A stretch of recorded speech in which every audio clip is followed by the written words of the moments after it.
महाराष्ट्र में गजब की राजनीति हो रही है और अटकलों का बाजार तो पूछिए मत। कोई कभी भी किसी के पाले में चला जाता है तो कोई कभी किसी पाले में फूट का दावा करने लगता है। और ये सब तब हो रहा है जब वहां महायुति की सरकार भी बन चुकी है और देवेंद्र फडणवीस के नेतृत्व में सरकार चल भी रही है। लेकिन शिवसेना उद्धव गुट के नेता संजय राउत कुछ दिनों से ऐसे ऐसे बयान दे रहे हैं कि महाराष्ट्र की सियासत रह रहकर गर्मा जा रही है। अभी उन्होंने मुख्यमंत्री देवेंद्र फडणवीस की तारीफ की, सामना में लेख लिखा, जिसके बाद उद्धव ठाकरे और फडणवीस के बीच नजदीकी की खबरें शुरू हुई और अटकलें लगाई जाने लगी कि उद्धव ठाकरे जल्द बीजेपी के साथ मिल जाएंगे।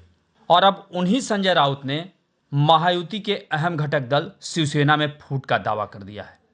संजय राउत ने दावा किया कि पार्टी के 20 विधायक डिप्टी सीएम एकनाथ शिंदे के खिलाफ बगावत कर चुके हैं और उसके पीछे उन्होंने बीजेपी की साजिश बता दी है। जैसा कि शिवसेना उद्धव ठाकरे गुट के संजय राउत ने महाराष्ट्र के एकनाथ शिंदे पर सोमवार को जमकर निशाना साधा। उन्होंने ये भी आगे कहा कि बीजेपी ने शिंदे को हटाने की योजना के तहत वो उन्हें बार बार परेशान कर रहे हैं और शिंदे इस बात से परेशान रहते हैं और वो सतारा में अपने गृहनगर दौरे पर चले जाते हैं। उन्होंने कहा कि शिंदे गुट में एक नए नेतृत्व का उदय होने वाला है और उनका नाम है उदय सामंत। उदय सामंत को 20 विधायकों का समर्थन हासिल है। संजय राउत ने कहा कि शिंदे को जब इस प्लान के बारे में जानकारी मिली तो उन्होंने अपनी रणनीति बदल दी थी और डिप्टी सीएम का पद भी इसीलिए स्वीकार किया था। दरअसल कुछ दिनों पहले महाराष्ट्र सरकार में मंत्री और शिवसेना शिंदे गुट के नेता उदय सामंत ने दावा किया था। उन्होंने कहा था कि शिवसेना उद्धव गुट के कई नेता और प्रतिनिधि जो हैं डिप्टी सीएम एकनाथ शिंदे के संपर्क में हैं और जल्द ही वे पार्टी में शामिल होंगे। ऐसे में संजय राउत ने शिंदे गुट में ही बगावत का दावा कर दिया, यानी नहले पे दहला वाली रणनीति। दरअसल उदय सामंत का यह कहना था कि विधानसभा चुनाव के नतीजे घोषित होने के बाद शिवसेना उद्धव ठाकरे गुट के कई सांसद, विधायक और तमाम जो निकायों के प्रतिनिधि हैं वो शिंदे के संपर्क में हैं और बहुत जल्द आप देखेंगे कि शिवसेना उद्धव ठाकरे के कई नेता शिंदे गुट में शामिल हो जाएं। अब ऐसा लगता है कि उदय सामंत के इस बयान के बाद ही संजय राउत ने एक रणनीति के तहत ये बयान दिया है।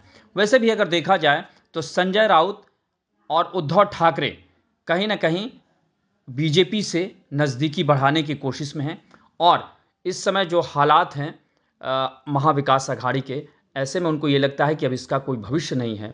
और चूंकि पहले भी शिवसेना बीजेपी की स्वाभाविक पार्टनर रही है और अब विधानसभा चुनाव के बाद जिस तरीके के नतीजे आए हैं तो उद्धव ठाकरे को भी लगता है कि अब उनका भविष्य बीजेपी के साथ ही है और यही वजह है कि कभी उसकी तारीफ करना। ऐसे में शिंदे गुट को लेकर संजय राउत ने जो दावा किया है उससे महाराष्ट्र की सियासत एक बार फिर गर्मा गई है।